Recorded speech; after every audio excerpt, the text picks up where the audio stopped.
আসসালামু আলাইকুম, স্বাগতম সবাইকে বাঙালির কিচেন রুমে। বাঙালির কিচেন রুমের আয়োজনে আজকে থাকছে মুরগি ভুনা রেসিপি। আর এই মুরগি ভুনা রেসিপিটা আমি আজকে অন্যরকম করে করছি।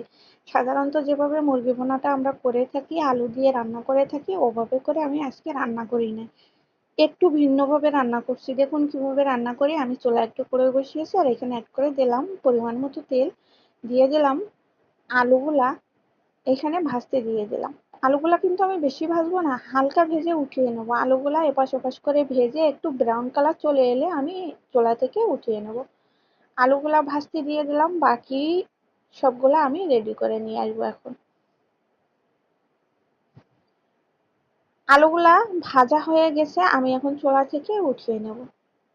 বললাম তো বেশি ভাজবো না, হালকা ভেজে উঠিয়ে নিচ্ছি। দেখুন, যার হালকা ভেজে উঠিয়ে নিলাম, যেন মাংসের যে কালারটা নষ্ট না হয়। বেশি ভাজলে কালারটা নষ্ট হয়ে যায়। এখন অ্যাড করে দিলাম পেঁয়াজ কুচি করে, দিয়ে দিলাম পরিমাণ মতো রসুন বাটা, আদা বাটা। আপনারা যতটুকু মুরগি রান্না করবেন সেই পরিমাণে সব উপকরণগুলা নিয়ে নেবেন, মশলাগুলা। দিয়ে দিলাম স্বাদ মতো লবণ, দিয়ে দিলাম স্বাদ মতো মরিচের গুঁড়া। এখন আমি মশলাটা আরেকটু সময় ধরে কষিয়ে নিলাম, নিয়ে এখানে অ্যাড করে দিচ্ছি সামান্য পরিমাণে তেল। তেলটা একটু কম হয়ে গেছে, যার কারণে আমি এখানে তেলটা অ্যাড করে দিলাম। দিয়ে দিলাম চামচ পরিমাণ হলুদের গুঁড়া, দিয়ে আমি মশলাটা ভালো করে আরো 2-3 মিনিট ধরে কষিয়ে নিলাম। নিয়ে এখানে অ্যাড করে দিচ্ছি মুরগির মাংসটা। মুরগির মাংসটা আগে থেকে আমি ধুয়ে পানি ঝরিয়ে রাখছিলাম, মাংসটা এখানে অ্যাড করে দিলাম। দিয়ে মাংসটা ভালো করে মিক্স করে নিয়েছি। নিয়ে এবার ঢাকনা দিয়ে ঢেকে দেবো 4-5 মিনিটের জন্য। 4-5 মিনিট পরে ফিরে এসে আমি আপনাদের দেখাচ্ছি। দেখুন, মাংস থেকে যে পানিটা বেরিয়ে আসছিল, পানিটা কিন্তু একদমই শুকিয়ে আসছে।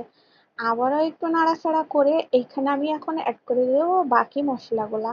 আমি এইখানে 2টা মশলা এখনো দেইনি। দিয়ে দিচ্ছি 1 চামচ পরিমাণে জিরার গুঁড়া, দিয়ে দিচ্ছি 1 চামচ পরিমাণে গরম মশলা গুঁড়া।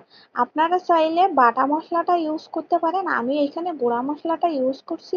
মাংস থেকে সুন্দর একটা ফ্লেভার আসবে, আর খেতে কিন্তু অনেকটা মজারও হবে, যার কারণে। এখন আবারও ঢাকনা দিয়ে ঢেকে দিলাম, দিয়ে একটু ভালো করে নাড়াচাড়া করে আমি এখন এখানে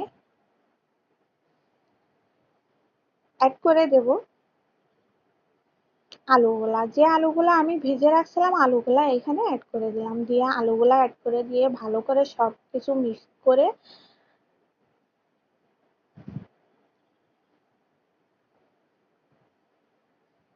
দিয়ে দিচ্ছি সামান্য পরিমাণে ঝোলের পানি। আমি যে মশলাটা বেটে যে প্লেটে রাখছিলাম, প্লেটটা ধুয়ে এখানে ঝোলের পানিটা অ্যাড করে দিলাম। দিয়ে একটু নাড়াচাড়া করে ঢাকনা দিয়ে